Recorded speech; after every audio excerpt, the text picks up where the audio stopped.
Super Bowl records are in no short supply, as every single stat that could ever exist has some sort of record in the Super Bowl. Most passing yards in a Super Bowl? Oh yeah, that's owned by Tom Brady in 2018. What about the most sacks by any one team? That's actually a four-way tie between the Rams as they took down my Bengals in 2022, the Broncos as they dismantled the Panthers, followed by the Bears and Steelers as they both made it to the Super Bowl, hosting some super stout defenses. And all of these records show the dominance of the people or teams holding them. I mean, come on, let's be honest. There's no better suitor to hold the record for most passing yards than Tom Brady. After 9 Super Bowls, you better have at least one Super Bowl record. And I mean, come on, the 76 Steelers with the steel curtain defense? What better team to have a 45-yard record than them, even if it is a four-way tie? But one thing that has never happened is somebody accidentally getting a record. Well, except for the one record that I hate the most. And I understand you can accidentally get records, but those accidents are typically for bad records, like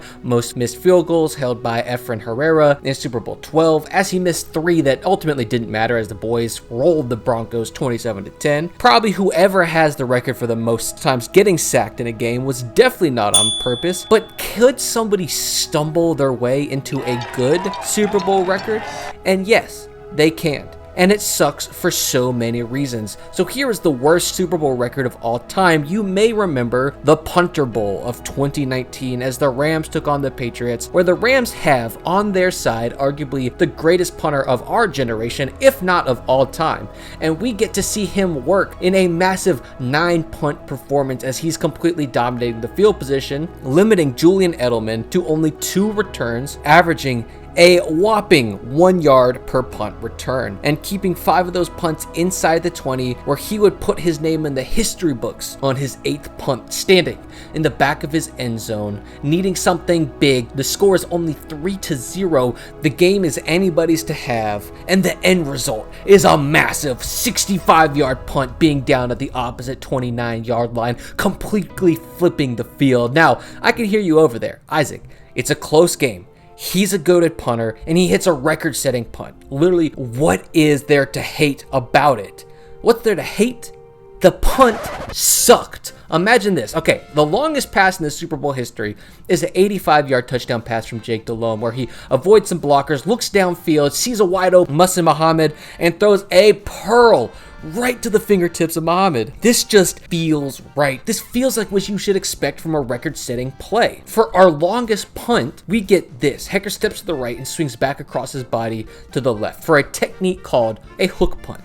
Okay, it's a misdirection punt meant to hit the ball super far and low away from the returner, who might be slacking on the wrong side of the field because they're trying to play your body position. The thing is, Hekker fucks it up, okay? The ball was horrendous as it goes for a whopping 39 yards in the air with 3.2 seconds of hang. If Julian Edelman was a little bit faster, he's probably standing right beneath that ball and takes it back to the crib. And also, as you may know, if you hit a bad punt, it's up to the football gods and luck to determine what direction that ball is going to bounce. And you see, Johnny luckily had the favor of the gods on his side, so he gets the bounce of a lifetime as it rolls for another 26 yards for the record. And it just sucks because that style of punt was meant to go far anyway. Heck, just for an example, here's me hitting the same style of punt in the game, and it goes for 64 yards in the air past the line of scrimmage and rolls for another 4, going 68 yards total. And it's just like, it was set up to be such a great record with such a cool story and an impactful game